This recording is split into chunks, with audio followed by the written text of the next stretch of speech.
ওইটা যদি লাগা থাকতো তাহলে আমি মাইলেজ অবশ্যই কম পাইতাম। এরপরে আমি আরেকটা জিনিস চেঞ্জ করি বাইকটার, সেটা হচ্ছে এরকম একটা বাইক পালা মানে একটা ভালো বন্ধু পালা।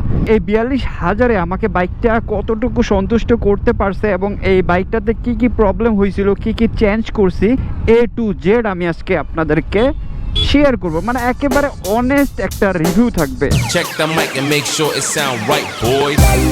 সো আমার বাইকটা টোটাল কত রান হয়েছে সেটা আগে আপনাদেরকে দেখাই, যদিও আপনারা ভিডিও টাইটেলে দেখতে পেয়েছেন অলরেডি।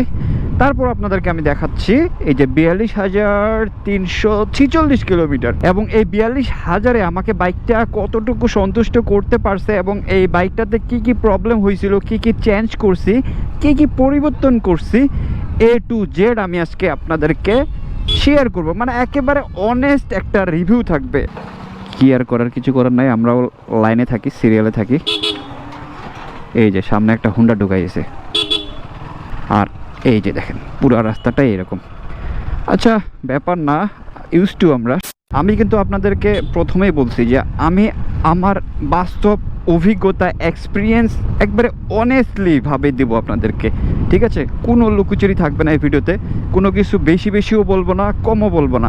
যেটা আমি অরিজিনাল লিগ্যাল সার্ভিস পাইছি এই বাইকটা থেকে, সেটাই আপনাদেরকে শেয়ার করব ইনশাল্লাহ। সো এই বাইকটা আসলে আমি কিনছিলাম ইউজড বলতে রান হয়েছিল তখন টোটাল 18,000 আর 19,000 সামথিং এরকম, আমার একটা পরিচিত ছোটো ভাইয়ের কাছ থেকে। বাট বাইকের কন্ডিশন অনেক ভালো ছিল, ইভেন এখনও আছে। সো এখন পর্যন্ত আমি বাইকটা থেকে কেমন আসলে পারফরমেন্স পাচ্ছি, কেমন পাওয়ার পাচ্ছি, কেমন টর্ক পাচ্ছি, কেমন সার্ভিস পাচ্ছি জানি না। আচ্ছা, এখন প্রশ্ন হচ্ছে আমি কি কি জিনিস চেঞ্জ করছি বাইকটা নেওয়ার সাথে সাথে। প্রথম যে জিনিসটা চেঞ্জ করছি সেটা হচ্ছে বাইকটার চেন ক্যারেং, চেন স্পকেট, এই দুইটাই চেঞ্জ করে ফেলছি বাইকটা থেকে আরও বেটার একটা পারফরমেন্স পাওয়ার জন্য, আরও ভালো একটা সার্ভিস পাওয়ার জন্য। বাট আমি যখন বাইকটা কিনি যে অবস্থা ছিল চেন ক্যারেংটার বা স্পকেটটার, খারাপ ছিল না, আরও মনে করেন যে 5,000-6,000 চালা যাইতো। তারপরে আরেকটা জিনিস চেঞ্জ করছিলাম বাইকটার, সেটা হচ্ছে এয়ার ফিল্টার। তাছাড়া আমি আর তেমন কোনো কিছুই চেঞ্জ করি নাই। বাইকটাতে যা কিছু ছিল সবাই স্টকের ছিল, ইভেন এখনও স্টকেরই আছে, এক্সট্রা কোনো কিছু কিন্তু আমি লাগাই নাই। 6,000 কিলো চালার পর আমি শুধু ক্লাচ লিভারের যে কেবলটা এইটা শুধু পরিবর্তন করছিলাম, তাছাড়া আহামরি তেমন কিছুই আমি পরিবর্তন করি নাই। এই বাইকটার স্টকের যে সিএর টায়ারটা, এটা কিন্তু খুলাই রাখা হয়েছিল, যার কাছে বাইকটা ছিল R15-এর একটা টায়ার লাগাইছিল, আর একটু দেখতে ভালো যেন লাগে এটার জন্য হয়তো বা। বাট ও একটু মাইলেজ কম পাইতো, যেহেতু মোটা টায়ার, এক্সট্রা মোটা বেশি, সো সেই ক্ষেত্রে তো মাইলেজ কম পাবে। সো ওই টায়ারটা আসলে আমি নেই নাই, ওইটা যদি লাগা থাকতো তাহলে আমি মাইলেজ অবশ্যই কম পাইতাম।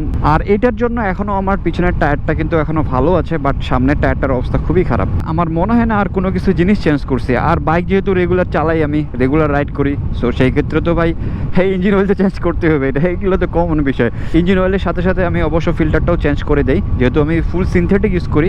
আর ফুল সিনথেটিক ইউজ করলে তো এমনিতেই 3,3200 আমরা চালাই। সো 3,3200 চালা একটা বাইক, একটা না, ওই মোবিল ফিল্টারটা যদি না চেঞ্জ করি তো সেই ক্ষেত্রে অনেক ময়লা কিন্তু জমে যায়। এরপরে আমি আরেকটা জিনিস চেঞ্জ করি বাইকটার, সেটা হচ্ছে এয়ার ফিল্টার। ইঞ্জিনে এখন পর্যন্ত আমি হাত দেই নাই, হাত দিতে হয় নাই আলহামদুলিল্লাহ। এখনও যে আমি সার্ভিসটা পাচ্ছি মাশাল্লাহ আলহামদুলিল্লাহ।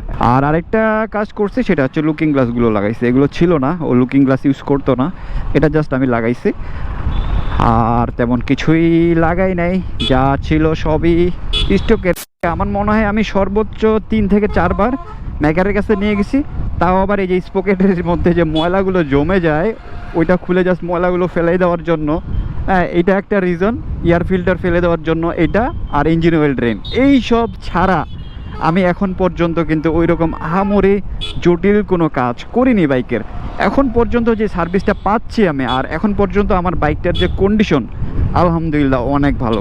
এটার অবশ্য বেশ কিছু রিজনও আছে, আপনারা তো অবশ্যই জানেন যারা আমার ভিডিও দেখেন রেগুলার, আমি কিভাবে রাইড করি। আমি ট্রাই করি অলওয়েজ বাইকটা স্মুথলি রাইড করার। রাস্ট আমি কখনোই এইভাবে রাইড করি না। তো এখানে মেন কথা হচ্ছে ভাই, আপনি বাইকটা থেকে সার্ভিস ততটুকুই ভালো পাবেন যতটুকু ভাবে আপনি আপনার বাইকটাকে ট্রিট করবেন। আর সুজুকি জিক্সার মনোটন এই বাইকটা নিয়ে আমি অলরেডি বেশ কয়েকটা ভিডিও বানাইছি, আপনারা চাইলে আমার চ্যানেলে গিয়ে দেখতে পারেন। বাট আমি মনে করি ভাই এইরকম একটা বাইক পালা এবং একটা ভালো বন্ধু পালা, এমএসআই ভাই যেটা বলে, এমএসআই ব্লগ ভাই যেটা বলে যে এরকম একটা বাইক পালা মানে একটা ভালো বন্ধু পালা। আপনারা অনেকে আবার বলেন যে ভাই মাইলেজের বিষয়টা, মানে অনেকেই আমাকে বলতেছেন, আমি এর আগে যখন মাইলেজ টেস্টের ভিডিওগুলো দেই তখন অনেকজনে বলতেছেন ভাই বাইকের মিটারের সমস্যা আছে বা এটা ফ্যাক স্ক্যাম। এখন আমি আপনাদেরকে আবার বলতেছি ভাই, সবাই কিন্তু মাইলেজ সেম পাবে না। अच्छा हमको सिखा रिया है। কেন? এটার রিজন হচ্ছে আবার কিন্তু ঘুরে ফিরে একটাই কারণ আসতেছে যে আপনি আপনার বাইকটাকে কিভাবে ট্রিট করেন। আপনি যদি বাইকটাকে ভালোভাবে ট্রিট করেন তাহলে অবশ্যই মাইলেজও ভালো পাবেন। এখন কথা হচ্ছে যে 42,000 তো চালাই ফেলছি, এখন আরও কি 10,000 এইভাবেই চালাবো বা 5,000 এইভাবেই চালাবো? আসলে বিষয়টা ক্লিয়ার করি আপনাদেরকে আরেকটু। আমার বাইকের যে এখন অবস্থা, যে সিচুয়েশন, যে পজিশন, এটা আসলে খুব খারাপ না, আবার খুব বেশি ভালোও না। 80% অবস্থায় আছে, 100-এর মধ্যে 80% আছে। হ্যাঁ, আর কিছুদিন পরে, আর 4,000 বা 5,000 পরে হয়তো বা 70% আর 60%-এ চলে আসবে। এরপরে একটু সার্ভিস করাইতে হবে।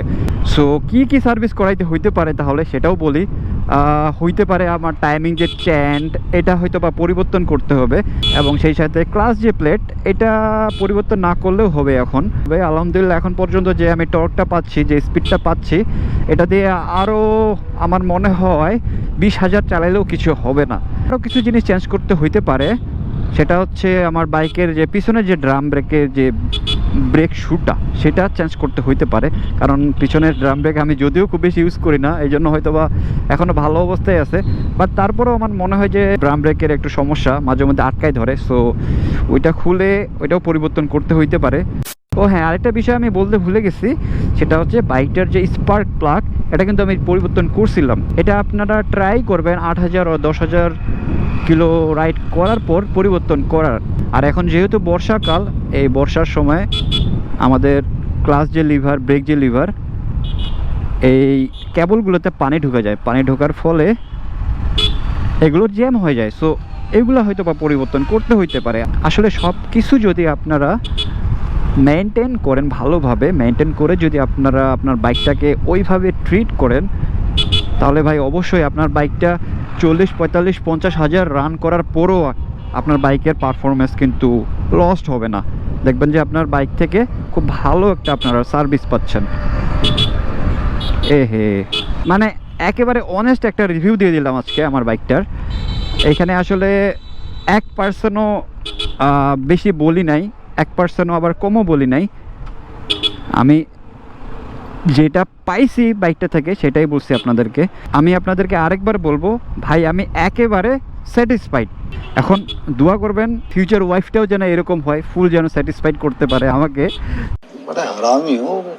অল্প খরচা দিয়ে যেন খুব ভালোভাবে চলে আর কি, ঠিক আছে? মানে অল্পতেই যেন সন্তুষ্ট হয়। তো বিষয়টা এরকম, মানে এরকম একটা বাইক চালা, একটা সিম্পল, একটা অল্প খরচের, মানে অল্প চাহিদা যার, এমন টাইপের একটা মেয়েকে পালা, এমন টাইপের একটা বউকে পালা সমান আমি মনে করি। সো ভিডিওটা আজকে শেষ করি, অনেক কথাই বলা হয়ে গেল। আশা করছি আপনাদের ভিডিওটা ভালো লাগবে। সো যদি ভালো লেগে থাকে তাহলে প্লিজ একটা লাইক দিয়ে দিবেন। আর যারা চ্যানেলে নতুন আছেন ভাই, যারা ভিডিওটা আজকে প্রথম দেখতেছেন, প্লিজ প্লিজ প্লিজ ভাই সাবস্ক্রাইব করে দিবেন। সবার সাপোর্ট আসলে প্রয়োজন। সো সাবস্ক্রাইব করে দেবেন, এবং আমার ফেসবুক পেজ এই নামেই আছে, এই যে রাসু ব্লগ দিয়ে। সো ফেসবুক পেজেও একটা ফলো দিয়ে দিন। সো পরবর্তীতে আবার দেখা হচ্ছে এমন কোনো ভিডিও নিয়ে ভেরি সুন। সো সেই পর্যন্ত অবশ্যই আপনারা ভালো থাকেন, সুস্থ থাকেন, এবং অবশ্যই দোয়া করি বেশি বেশি বেশি বেশি দিন বাঁচেন। আর অবশ্যই অবশ্যই অবশ্যই ভাই safe safe safe safe ride করবেন অবশ্যই, ঠিক আছে? আমি একটু তাড়াতাড়ি যাই, বাট সামনে যাওয়ার তো কোনো ওয়ে দেখতেছি না। সামনে আবার একটা অটো ঢুকাই দিছে, ভাবলাম যে একটু টেনে যাব,